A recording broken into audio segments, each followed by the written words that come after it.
Hello, friends. How are you? I'm back again. I've grabbed my tea or coffee, and today I even snagged some cookies because the weather outside is a bit gray. So I thought I'd cozy up with something warm and chat with you, maybe take a little journey into our inner worlds. Today in our series, we're diving into a really fascinating topic, Carl Jung's archetypes. You know, those hidden heroes that linger somewhere inside us all, popping up when we make a decision in our dreams or even in everyday moments when we go, wow, that feels so familiar. That's what I'm talking about. According to Jung, these are universal patterns from humanity's collective unconscious, like they're etched into the DNA of our souls, carried for thousands of years.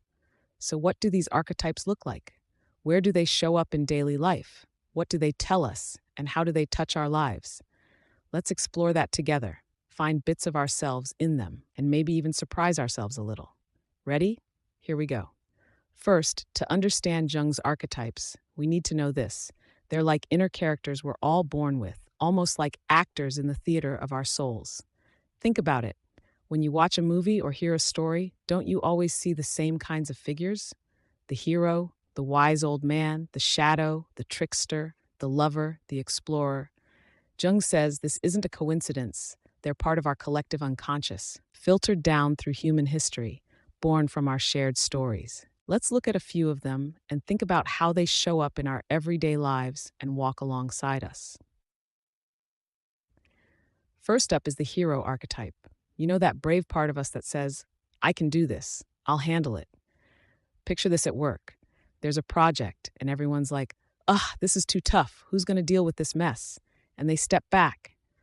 But you pause for a second, feel a little spark inside, and then muster up the courage to say, hold on, let me take a crack at it. Maybe I can figure something out. Let's try. Right then, your inner hero wakes up, steps onto the stage, and the spotlight's on them. Or say a friend's going through a rough patch. Maybe they're moving, maybe they lost their job, and they're down in the dumps. You roll up your sleeves and say, come on, I'm here for you. We'll sort this out together. That's heroism too, isn't it? We've all got a superhero inside us sometimes. It's just waiting for the right moment to shine. And sometimes it's quietly doing its thing without us even noticing. For example, the other day, I took a stray dog to the vet. It was shivering in the rain, and something inside me said, come on, help it. You can't just leave it. I said to myself, wow, the hero just kicked in.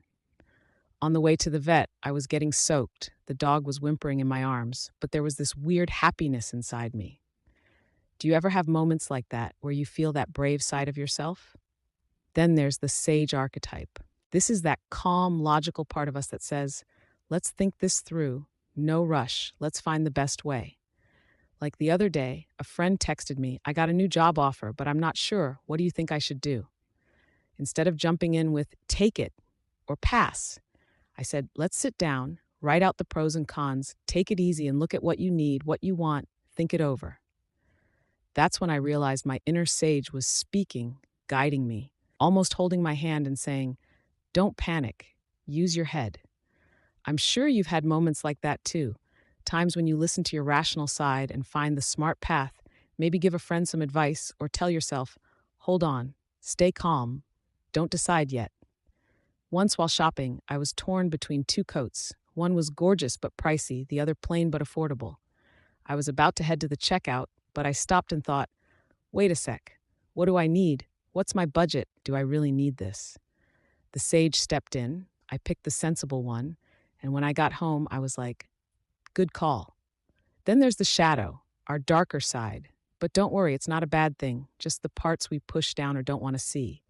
Like when someone makes a snarky comment and this anger bubbles up inside, oh, I'd love to give them a piece of my mind. Show them. But you hold back, stay civil, maybe laugh it off. That anger? That's the shadow. Or maybe someone achieves something you couldn't, like a promotion or an award, and you feel a tiny pang of jealousy. Why not me? I deserve that too. That's the shadow too. Jung says if we recognize these parts, we can make peace with them and become more whole. Recently, I had a little spat with a cashier at the store. They gave me the wrong change, and I got so mad I thought, should I snap, demand my rights? But I didn't. I went home and wondered, where'd that anger come from? Why'd I care so much?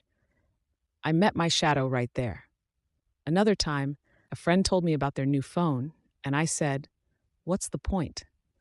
But secretly thought, I wish I could get one, then laughed at myself. Doesn't it make sense to notice these things, to explore ourselves this way? Another favorite of mine is the caregiver archetype.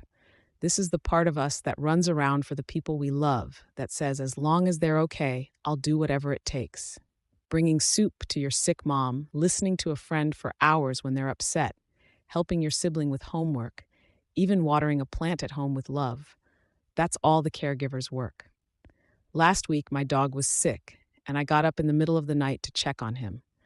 I was exhausted, my eyes were shutting, but something inside said, "You've got to help him. He trusts you. He needs your love."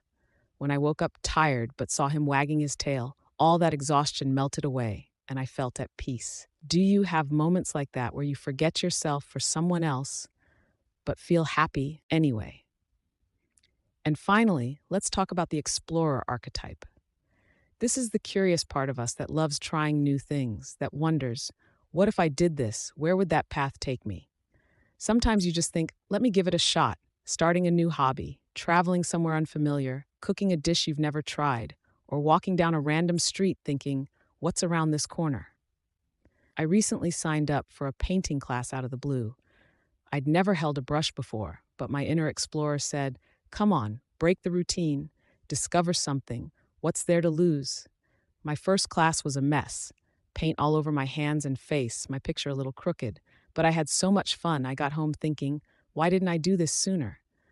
Another day, I tried a new recipe in the kitchen, a cake, but I added too much flour. It turned out like a rock, but we ate it anyway, laughing. How does this archetype show up for you? Ever thought about it? What's the last thing you got curious about and chased after? What did you discover?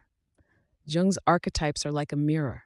When we look at what we do every day, we start to see, oh, that's this archetype in me. Like honking in traffic, that's the shadow helping someone. That's the caregiver taking a risk. That's the hero finding a smart solution. That's the sage. Recognizing them is a great way to understand ourselves, and it makes life more fun, like seeing ourselves through a new lens. Well, friends, that's it for Jung's archetypes today. I hope you found pieces of yourselves in this. I know I did, recalling all these moments from my life, rediscovering myself, and it was so enjoyable, I even jotted some down to think about later. Which archetype feels strongest for you? The hero, the sage, the shadow, or maybe another one? Please write it in the comments. I'd love to read them and chat with you. Maybe we'll inspire each other. Who knows? Next week, we're jumping into something really cool. How are our dreams connected to these archetypes? What are these characters telling us in our dreams? What are they trying to show us? What messages are they bringing? If that sparks your curiosity, stick around.